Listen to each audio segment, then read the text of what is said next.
So, pupunta ng Boracay tapos medyo budgeted lang pera. So, here's our tips na ginawa namin going to Boracay.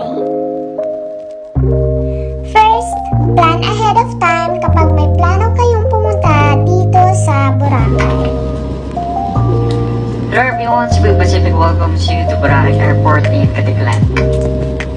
For safety and comfort, please remain seated with your seatbelts fastened until the captain turns off the fasten So seatbelt here we sign. are, Caticlan Airport. So, ayun, first time namin dito sa Boracay. And thank you sa mga vlogger na nag-share about their experience sa Boracay. So, ayan, thank you. And then, yun na nga, plan ahead of time kapag may plano kayo pumunta dito. And hanap-hanap kayo ng murang airfare going to Caticlan. So, in our case kasi, sponsored na po siya. Davao to Caticlan, di ba? Happy yarn! Thank you, Lord! So, yun, pagdating nyo agad dito sa Caticlan Airport is bubungad agad sa inyo ang madaming transportation offer going to Caticlan Port o sa mismong Boracay Island na agad. So, medyo expect na pricey siya kasi less hassle na kayo. Sasakay lang kayo ng bus or van, ganon. Then, nasa Boracay na agad kayo, diba? So, less hassle. Pero, since nagtitipid kami, so, lalabas lang kami dyan sa may gate na yan, ganyan. So, DIY muna kami. Then, ayan. Diba?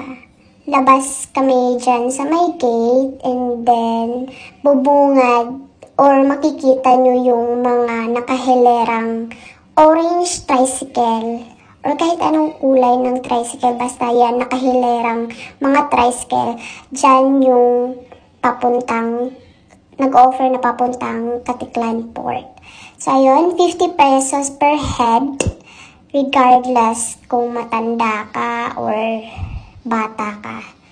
Sa pagkakaalam ko. Okay po. So, ayun, madaming foreigners din na uma-avail. Kasi nga, di ba, why not kung maka-avail ka ng mas mura, di ba?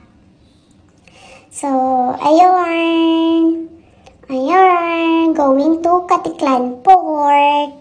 So, ayan, kahit pagod, excited much, di ba? So, yeah, thank you Lord sa offer. Thank you sa mga sponsorship. So, ayan, going to Caticlan Port pa kami, hindi pa talaga mismo sa Boracay. So, ayan, 10 minutes ata yung biyahe namin papuntang Caticlan Port. So, ayan, follow for more!